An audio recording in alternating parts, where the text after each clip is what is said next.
Hola, ¿qué tal? Les saluda el profesor Moisés López a esta su sesión número 2 de nuestro estudio de los libros históricos. En esta ocasión vamos a estar hablando un poquito acerca de las dos primeras batallas que el pueblo de Israel tiene que pelear en su entrada a la tierra prometida. Y vamos a estar enfatizando en algunos aspectos que son sumamente importantes, especialmente o específicamente el aspecto de la obediencia. Dijimos en la sesión anterior de que una de las cosas que Dios le encargó, le encomendó en sobremanera al pueblo de Israel, tanto a Josué como a los previos dirigentes del pueblo de Israel, es la obediencia a su palabra, no someterse a su palabra. Si Dios dice que hay que hacer algo de cierta manera, hay que hacerlo. Y en esta ocasión vamos a estar viendo un ejemplo claro de lo que estamos hablando, ¿no?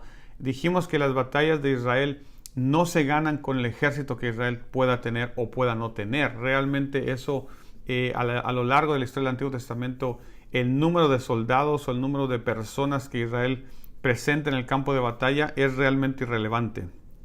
Lo vemos en el caso de David derrotando a Goliat, lo vemos en el caso de Gedeón peleando con 300 hombres ante un ejército numerosísimo. Lo vemos en el caso de el rey Josafat en el segundo libro de Crónicas, también enfrentándose, incluso teniendo miedo por el ejército que viene contra él, porque él sabe que no tiene los recursos. Entonces no se trata de números. El pueblo de Dios nunca se ha movido por los números, aunque a veces los números son alentadores. Necesitamos entender que Dios no se mueve por los números, Dios no se mueve por nuestras capacidades o nuestra tecnología o nuestros avances o nuestra autosuficiencia o inteligencia. Dios se mueve por obediencia. La obediencia es lo que mueve la mano de Dios. Y en este caso necesitamos entender claramente que lo que nos va a dar la victoria en nuestra vida, lo que va realmente a marcar un impacto en la sociedad en la que vivimos con el ministerio que Dios nos ha permitido tener, es cuando usted y yo vivimos en esta obediencia a la palabra de Dios y a lo que Él nos manda que usted y yo hagamos. Así que este es el punto interesante del libro de Josué en respecto o en relación a las primeras batallas.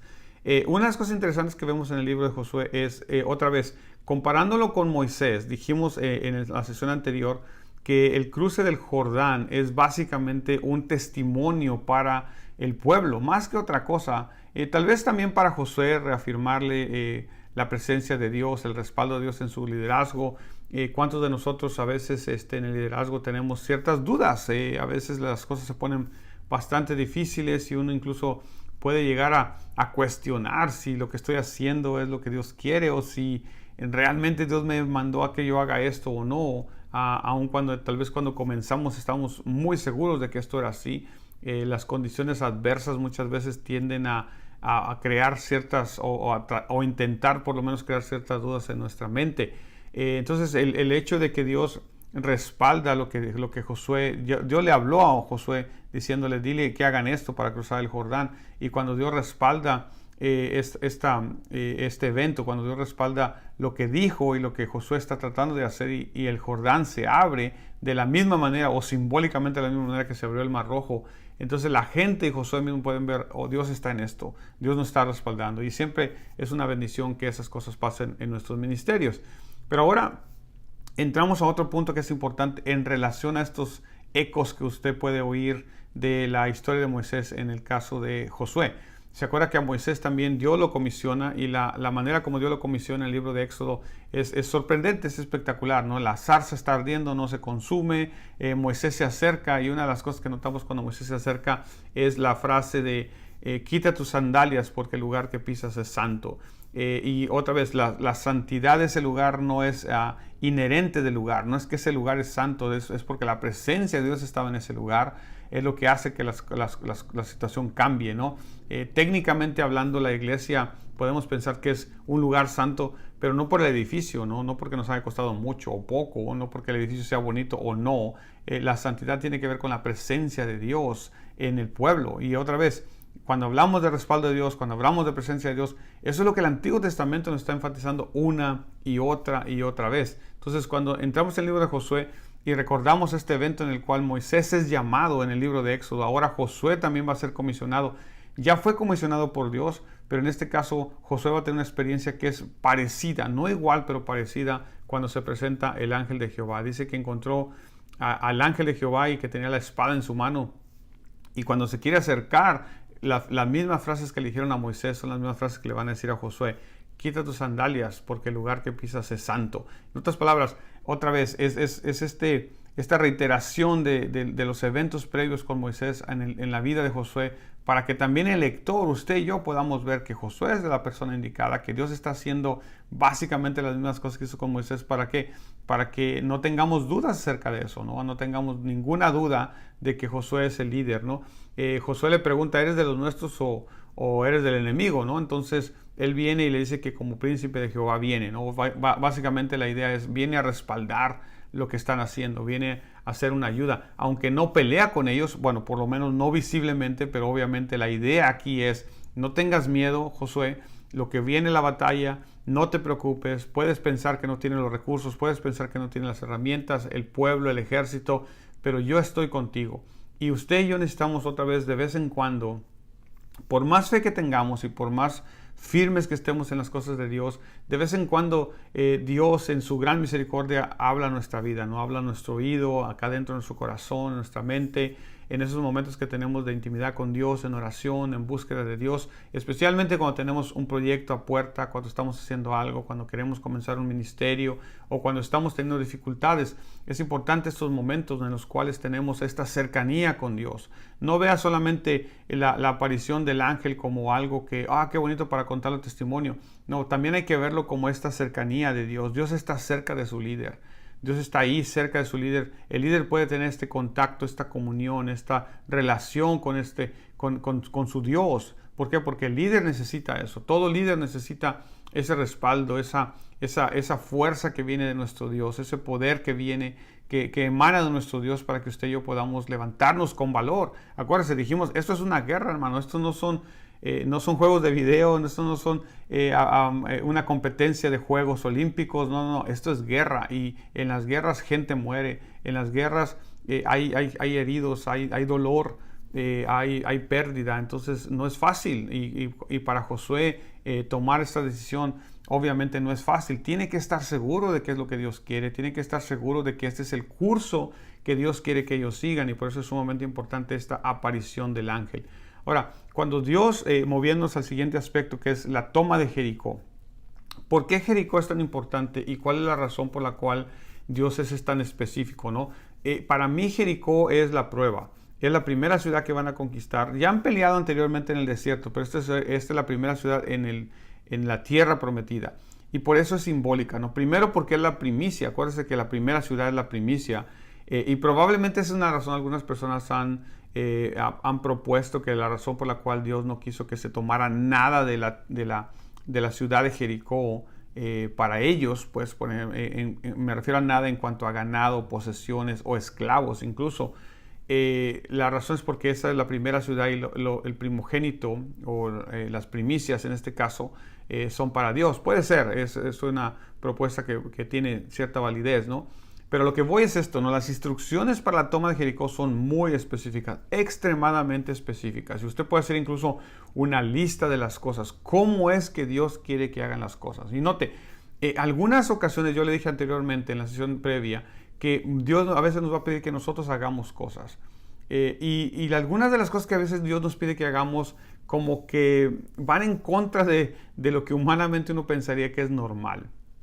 ¿A quién se le hubiera ocurrido, por ejemplo, que si das 7 vueltas, bueno, técnicamente 13, porque los primeros 6 días dieron una vuelta, el séptimo día dieron 7 vueltas, y vas a gritar con todas tus fuerzas y vas a sonar las trompetas y todo lo demás, Dios va a hacer la victoria con eso. Ahora, no se trata de cuánto ruido pudieron hacer o cuánto estruendo pudieron hacer. La muralla de Jericó no se va a caer o no se iba a caer porque el pueblo iba a gritar muy fuerte, ¿no? Es más, ni siquiera la empujaron, ni siquiera hicieron nada. Físicamente ellos no hicieron excepto caminar y tocar la trompeta y gritar. Eso es lo único que hicieron, ¿no? Pero no hicieron nada en contra de la muralla. La muralla no cayó porque el pueblo gritó. La muralla cayó porque el pueblo obedeció y Dios hizo lo demás. Esa es la gran enseñanza de los muros de Jericó. No es cuán grandes estaban los muros, qué tan gruesos estaban, de qué material estaban construidos. Ese no es el punto. O sea, nos desviamos de la atención de la historia cuando empezamos a indagar tanto en los detalles que tal vez tienen cierto valor, pero lo más importante es el mensaje central. ¿Cuál es el mensaje central? Que Dios dio una serie de instrucciones muy específicas y que curiosamente Josué la siguió al pie de la letra. Dios le da las instrucciones, y aquí es donde entramos otra vez, mis hermanos, en la primera parte en nuestra sesión anterior, en el capítulo 1, cuando dijimos que cuando Josué les dice al liderazgo, ¿saben qué? Dios me comisionó, así de que levantémonos y vámonos. Ellos le dicen, mira Josué, no te preocupes, tú mándanos lo que tú quieras, nosotros lo vamos a hacer. Nosotros estamos listos, nosotros obedecemos, tú dinos qué hacer, cómo hacerle y nosotros lo hacemos. Ese es el liderazgo que necesitamos en la iglesia de hoy. Si la iglesia va a florecer, si la iglesia se va a levantar, ese es el liderazgo que necesitamos el día de hoy. Un liderazgo comprometido con Dios en primer lugar, pero también comprometido con el líder que tienen y con el ministerio en el cual están sirviendo. Cuando Josué viene, yo me imagino, Josué escucha las instrucciones de parte de Dios diciéndole, quiero que hagan esto, esto, esto y esto, y de esta manera lo quiero que lo hagan. Cuando Josué viene y le habla a los líderes, esto es lo que vamos a hacer, a partir de mañana vamos a hacer esto, vamos a darle una vuelta, y después nos vamos a venir a descansar, vamos a dar otra vuelta el siguiente día y nos vamos a venir a descansar. Yo me imagino que más de alguno estaba pensando, ¿y la estrategia militar? ¿Y cómo vamos a escalar la muralla? ¿Cómo vamos a tumbar la muralla? ¿Cómo vamos a tumbar la puerta de la ciudad? ¿Qué es lo que vamos a hacer para lograr que se rindan? Y Josué solamente les da las instrucciones, esto es lo que Dios dijo que íbamos a hacer. Pero el pueblo está comprometido, y como el pueblo está comprometido, no cuestionan a su líder y hacen lo que tienen que hacer. Y como siguen las instrucciones al pie de la letra, entonces Dios les da la victoria. Note cómo dice el texto que cuando terminaron de dar la séptima vuelta y comenzaron a gritar y comenzaron a sonar los carneros, el cuerno de carnero, la trompeta, entonces el muro colapsó, el muro se cayó, la obra de Dios. Usted y yo movemos la mano de Dios a nuestro favor cuando obedecemos. La obediencia es imprescindible si usted y yo vamos a tener la victoria en las batallas que enfrentamos día a día, en las batallas que probablemente humanamente no hubiéramos podido vencer o no hubiéramos podido obtener. Vamos a tener la victoria solo y siempre y cuando usted y yo obedezcamos a Dios al pie de la letra. ¿Se acuerda lo que Dios le dijo? Todo lo que la ley está, medita en él, para que hagas conforme a todo lo que hemos escrito en la ley, porque entonces harás prosperar tu camino y todo te saldrá bien. Entonces, cuando usted y yo obedecemos, es por esa razón que suena, incluso humanamente hablando, hasta ridículo lo que hicieron. Imagínense, yo me imagino la gente de Jericó viéndolos dar vuelta. ¿Qué están haciendo estos? Vienen y dan una vuelta. Desde la muralla podía alguna gente ver. Algunas casas estaban en la muralla, en algunas ciudades. Ven a la gente dar una vuelta y luego van y se regresan a su campamento y la gente está como, ¿y estos qué traen? ¿Qué están haciendo? Están obedeciendo a Dios. Y la gente puede pensar lo que sea, la gente puede decir que es ridículo que usted y yo estamos tanto tiempo metidos en la iglesia, la gente puede pensar que es ridículo que usted y yo oremos y busquemos a Dios tanto, la gente puede pensar que es ridículo que usted y yo apoyemos financieramente la obra de Dios en la cual estamos sirviendo, la gente puede pensar que es ridículo muchas cosas de las que hacemos, pero usted y yo estamos obedeciendo a Dios y es por eso que vemos victorias en nuestra vida, en nuestro trabajo, en nuestra vida personal, en nuestra familia, etcétera, etcétera. Entonces, otra vez, esa es la clave de este pasaje. Note lo que va a pasar, y esta es la segunda parte de lo que estaba hablando, ¿no? De la batalla, las dos batallas primeras le dije, ¿no? Tiene una victoria impresionante. La ciudad en Canaán, yo lo había dicho anteriormente, no todas las ciudades tenían muralla, algunas ciudades eran bastante pequeñas, algunas ciudades probablemente ni siquiera tenían un ejército, tal vez algunas personas de los hombres adultos eran los que tomaban a cargo defenderla de vez en cuando contra algún ataque de algún enemigo. En el caso de Jericó es una ciudad bastante importante porque tiene muralla y eso quiere decir que tiene un gobierno más o menos centralizado. Probablemente tenían un cacique, un rey que los dirigía, probablemente tenían un pequeño ejército, un ejército más o menos moderado, pero Israel vence a esta ciudad y la conquista con la ayuda de Dios. Ahora, note lo que va a pasar. Y aquí es donde usted y yo tenemos que tener mucho cuidado porque lo que viene es sumamente importante. Dios dio instrucciones muy, muy específicas y hasta este momento todas las personas en el pueblo de Israel lo están haciendo al pie de la letra. Esa es la razón por la cual vencieron, esa es la razón por la cual Dios respondió. ¿Por qué? Porque están obedeciendo. Pero Dios dijo otra cosa más, aparte de cómo hicieran la estrategia para que los muros cayeran por mano de Dios, obviamente. Dios dice también que no quiere que tomen nada. Pero hay una persona en el pueblo llamado Acán, y este hombre dice que vio unas piezas de oro por ahí, unos mantos babilónicos que al parecer eran los que estaban de moda, o probablemente eran los de los muy bonitos, y los codició en su corazón y se los llevó. Y los escondió. Aparentemente nadie se dio cuenta. O si alguien se dio cuenta, pues también se quedó callado y no pasó más nada. Aparentemente. Entonces toda la gente regresa. Nadie tomó más nada. La única persona que cometió este grave error fue él. Entonces, ¿qué está haciendo Acán? Acán está yendo en contra de la palabra de Dios.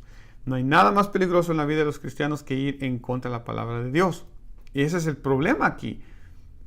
Más adelante, cuando lleguemos al final del libro de Josué, Josué les va a aclarar otra vez este punto tan importante de la obediencia a la palabra de Dios. Pero en este caso, Acán va en contra del precepto o el mandato que Dios les estableció, que no tomaran nada, porque todo era anatema, destinado a destrucción. La segunda batalla tienen contra un pueblito muy pequeño llamado Ai o Ai. Y este pueblo probablemente ni siquiera tiene muralla. Probablemente tiene, como dije, ni siquiera un ejército centralizado con generales o capitanes. Probablemente no tiene nada de eso.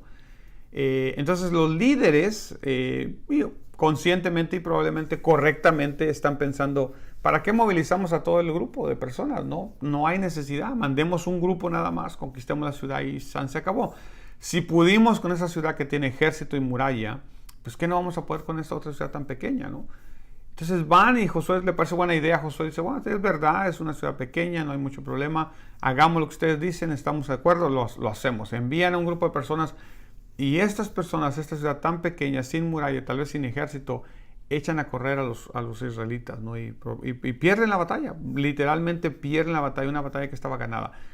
Josué se pone básicamente fuera de sí porque no entiende cómo es posible. ¿Qué pasó? Todo estaba bien. Dios nos respaldó. El liderazgo me está respaldando. Dios nos respaldó en el Jordán. Dios nos respaldó ahora con Jericó. Y de repente esta ciudad tan insignificante, no. ¿Qué pasó aquí? Uno, se confiaron. Se confiaron de tal manera. Obviamente Josué no sabía del pecado que había sido cometido. Fue un pecado cometido a escondidas. Y viene delante de Dios y le dice, ¿por qué? ¿Por qué nos has hecho esto? Y Dios dice, no, pues no fui yo. Obviamente, en el momento que ustedes obedecen, las cosas van de una manera equivocada. Entonces viene Josué y le pide a Dios qué pasó, una explicación. Y Dios le dice, hay pecado en el pueblo. Ahora, note por favor lo interesante, ¿no? Hay pecado en el pueblo. Quiere decir que el pecado nuestro personal, nadie vio a Acán aparentemente. Él agarró lo que tenía que agarrar, se fue y lo escondió. Nadie sabía, incluso lo escondió bajo su tienda para que nadie supiera que lo tenía ahí. Probablemente cuando pasara el tiempo lo iba a sacar para que nadie notara lo que había pasado. Pero no hay pecado oculto que Dios no pueda sacar a la luz. Y en este caso el pecado afectó a todo el pueblo. Nuestro pecado afecta a otras personas, personas inocentes, personas que no tenían por qué sufrir consecuencias de nuestras acciones, son afectadas por ello. Y esa es la gran lección que este pasaje tiene. Cuando uno viola el precepto de Dios, no solamente trae consecuencias personales. En el caso de Acán, lamentablemente, y yo sé que es uno de los pasajes difíciles, ¿no?, de asimilar, pues, especialmente en nuestros días que no hablamos tanto de estas cosas, pero en el Antiguo Testamento muchas de estas cuestiones se pagaban con la vida. ¿Por qué? Porque si el pueblo permitía que la gente lo siguiera haciendo, entonces, o si le daban a una persona la oportunidad de hacerlo y que no tuviera una consecuencia grave, probablemente a otra persona se le iba a hacer fácil. Entonces es una manera de usar la justicia para prevenir que otros brotes de rebeldía ocurran en el pueblo. Y esa es la razón por la cual Acán tiene que perecer por lo que hizo. Pierde la vida. Note, por favor, violar el precepto de Dios no le trajo ningún beneficio. Ni siquiera disfrutó el manto babilónico o los mantos babilónicos, ni siquiera disfrutó las piezas de oro que se encontró en ese lugar. No disfrutó nada, al contrario, perdió su vida, perdió la vida de su familia. ¿Por qué? Porque el pecado tiene este engaño, ¿no?, que nos puede seducir, pero no muestra su verdadera cara hasta que ya está en nosotros, hasta que ya se consumó en nosotros. Entonces muestra su verdadera cara y muestra lo destructivo que puede ser. No solamente Acán sufrió, sino que otras familias tuvieron que sufrir pérdidas por causa de Acán, por causa de violar el principio. Y esos son los puntos cruciales de este pasaje, ¿no? Dios tiene toda la intención de bendecirnos, pero Dios tiene una manera de bendecirnos y la manera es a través de la obediencia. Estas personas, a Acán se le hizo fácil y ese es el gran problema con el pecado, ¿no?, que a veces se nos hace fácil. A veces pensamos que nadie se va a dar cuenta, nadie lo va a notar, nadie va a saber. Lamentablemente el pecado Muchas veces, aun cuando la hagamos escondidas, trae consecuencias a la luz pública también, y ese es el gran problema de este pasaje, ¿no? Aprendieron la lección, creo yo. El pueblo de Israel entiende que no puedes estar jugando con la voluntad de Dios ni con lo que la palabra de Dios está establecido, y van a comenzar otra vez a reacomodarse y a rehacerse y a volver otra vez a intentarlo. Me imagino que con el temor de volver otra vez a fracasar, pero con el entendimiento de que si estamos haciendo la voluntad de Dios podemos tener la confianza de que Dios estará con nosotros. Esta ha sido su sesión número 2 de nuestro estudio de los libros históricos. Bendiciones.